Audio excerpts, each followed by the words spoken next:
Ang storyang ito ay pinamagatang I Hate Love Stories. Ang huling bahagi. Simulan na natin ang kwento. Sunday morning. Sa wakas! Graduate na ako sa Tuesday! At mas lalong lumalim yung feelings ko kay Seth noong mga panahon na yon. Tama nga si Gab.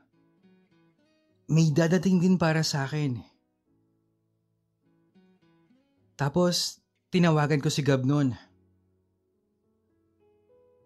Oy Drew, kamusta na? Kamusta kayo ni Seth? Alam mo, Gab, ikaw talaga may pakangana nito eh. Basta, hindi ka magsisisi dyan kay Seth. Pero alam mo, Gab, mahal ko na siya. As in mahal na mahal. Ay, you deserve it, Drew. Salamat, Gab. By the way, kasama mo ba si Seth dyan sa mall? Mall? Oo naman. Bakit? Nag-text kasi siya. Pupunta siya ng mall. May pagtatapat lang daw. So, baka magpo-propose na yun. Sa'yo. Huwag kang kakabahan ha. Loko ka talaga, Gab. Sige na. Bye-bye. Sa mall? Sabi sa akin ni Seth, pupuntahan niyang mama niya sa probinsya. May tinatago ba to? Tapos, may ipagtatapat? Ano ba to? Lokohan? Minabuti ko na puntahan siya. Isa lang naman ang mall na malapit dito kaya pumunta ako doon. Hinanap ko si Seth. Parang nilibot ko na ata ang lahat, pati yung department store, food court. Pero walang Seth. Lumabas na lang ako. Doon ako sa may parking area. At nandun si Seth. Nakita ko siya. May kausap na lalaki. Parang ang lalim ng pinag-uusapan nila. Lumapit ako. Bakit sila nagyayakapan? Seth, ano to? Tapos, pumasok sila sa sasakyan. Ayoko nang panoorin. Gago ka, Seth. Sabi mo mahal mo ko pero bakit ganito? Manloloko ka. Sabi ko sa isip-isip ko noon. Umuwi na ako. Iyak ako ng iyak. Tapos, tumawag si Seth. Sinagot ko. Drew, magkita tayo mamaya ah. Text ko na lang yung address. Sige. Matamlay kong sagot. Teka, bakit ang tamlay mo? May sakit ka ba? Drew, okay ka lang? Mamaya na lang, Seth. Sige na. Bye.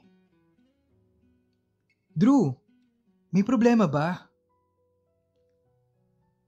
Wala. Sige na. Napuyat lang talaga ako.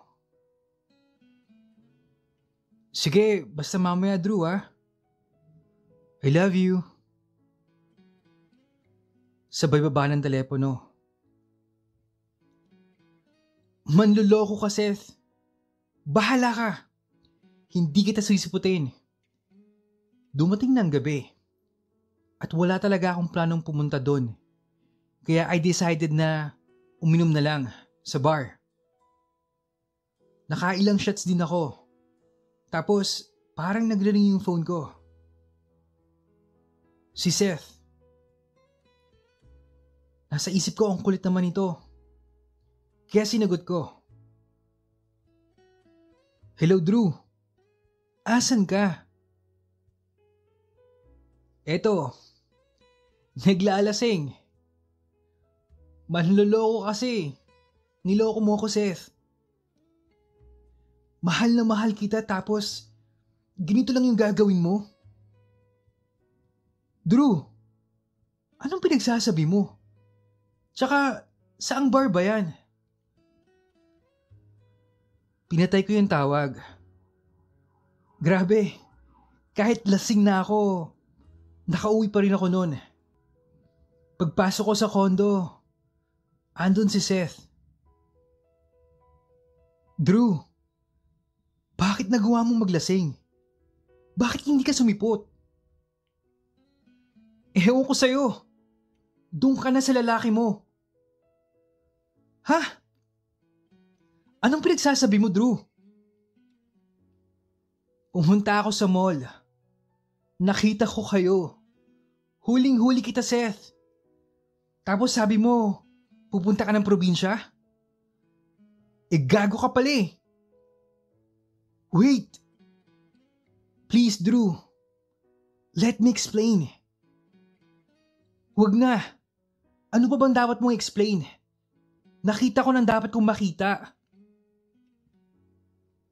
Andrew! Nabigla ako sa sigaw niya. Inayos ko lang naman yung sa amin ng ex ko. Nagbigayan kami ng closure sa isa't isa. Ikakasal na yung ex ko, Drew. Wala namang namamagitan sa amin.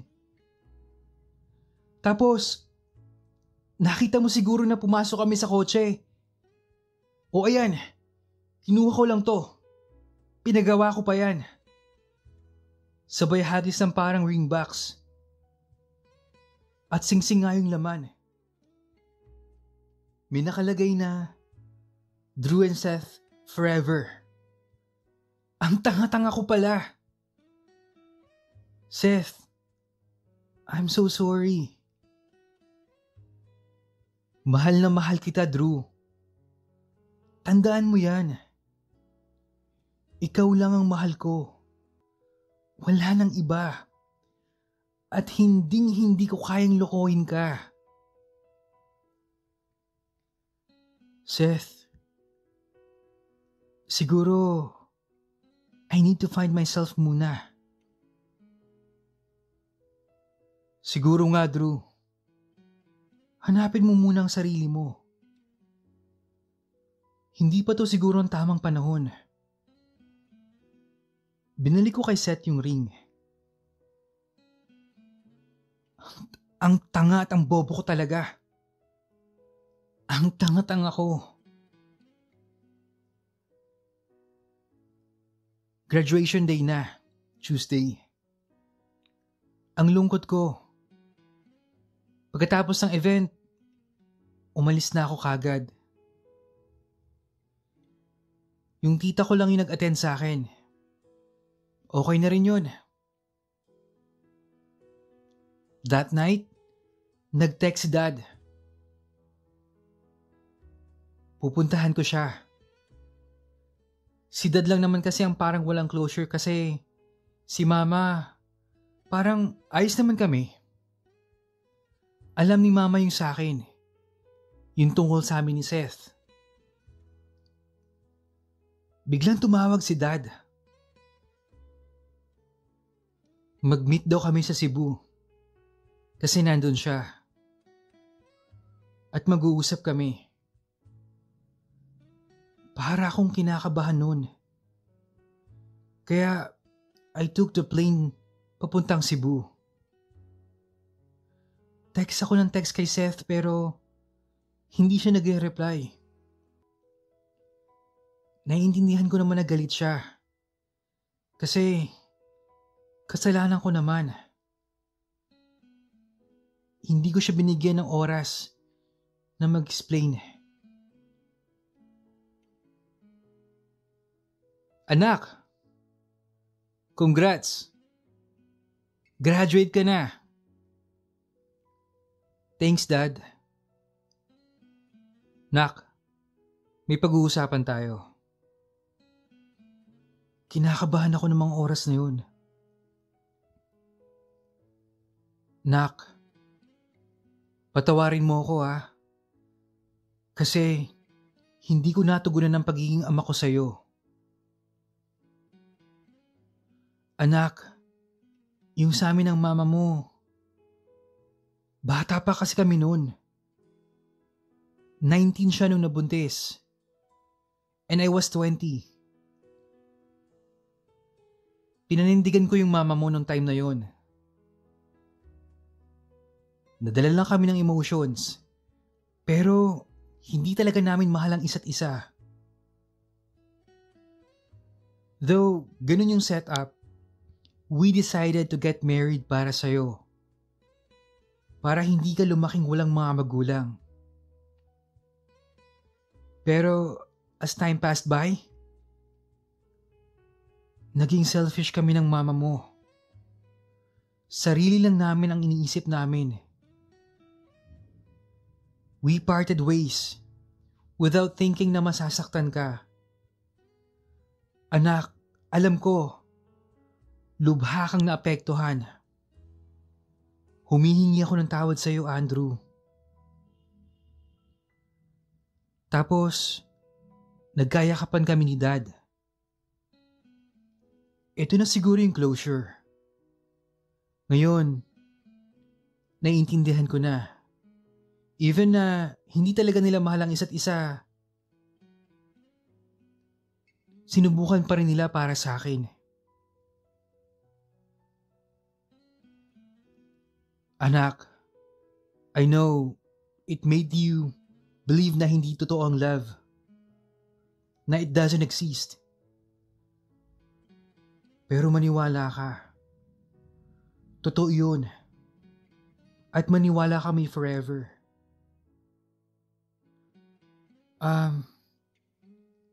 Thank you, Dad. Pero Dad, meron pala akong ipagtatapat. Alam ko na yon.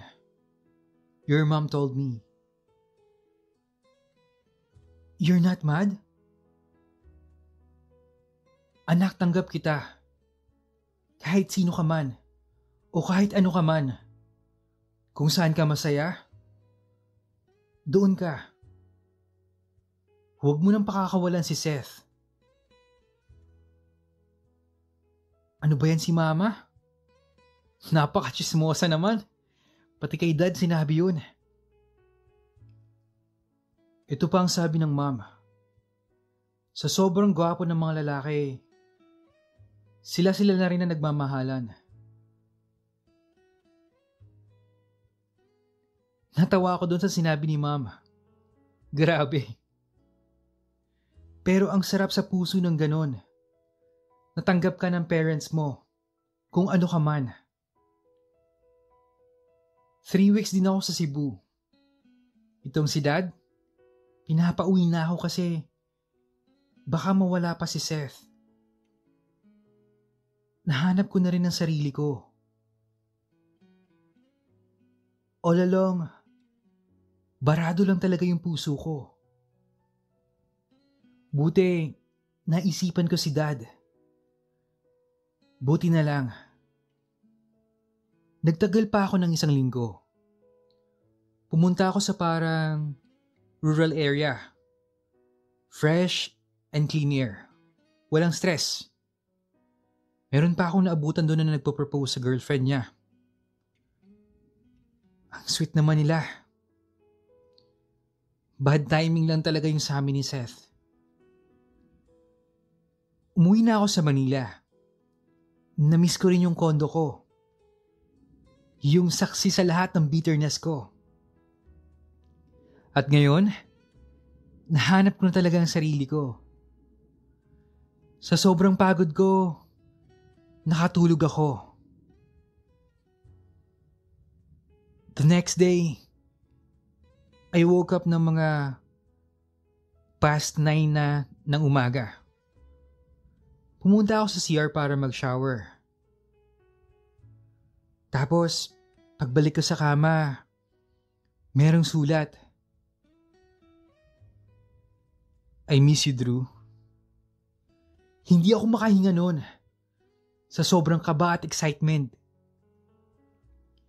Iisa lang naman ang gagawa nito eh. Dali-dali akong bumaba. At siya nga. Uy, nagmamadali talaga siya. Namiss mo talaga ako, no, Drew? Hindi na ako nakapagsalita pa. Iyak ako ng iyak. Niyakap ko si Seth. I love you, Drew. Alam ko, nahanap mo na ang sarili mo. Seth, I'm so sorry. Sobrang sorry talaga sa nagawa ko. Hindi mo naman kasalanan yun. Wrong move ko lang. Seth, I love you. I love you more, Drew. Mahal na mahal kita. Sabay suot ng singsing na pinagawa niya. Drew and Seth, forever. Ang lesson sa story ko, hindi naman yun kasalanan ng love. Ganun talaga. Kaya huwag sisisihin ng love. Nakakalungkot kaya maging bitter. Someday, makakahanap din kayo ng Prince Charming nyo.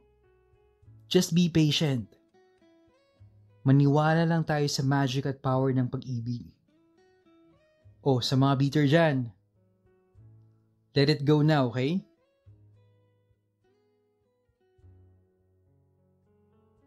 Alright. So, I agree with Drew. Let it go na. Sabi nga ni Elsa ng Frozen, di ba? Anyway, ngayong Valentine's, let go all of your grudges and bitterness. Move on. And give yourself the opportunity to fall in love again. Muli, gusto kong batiin ang lahat ng nakikinig sa channel natin ng Happy Valentine's. At maraming salamat po sa pakikinig. Hanggang sa muli.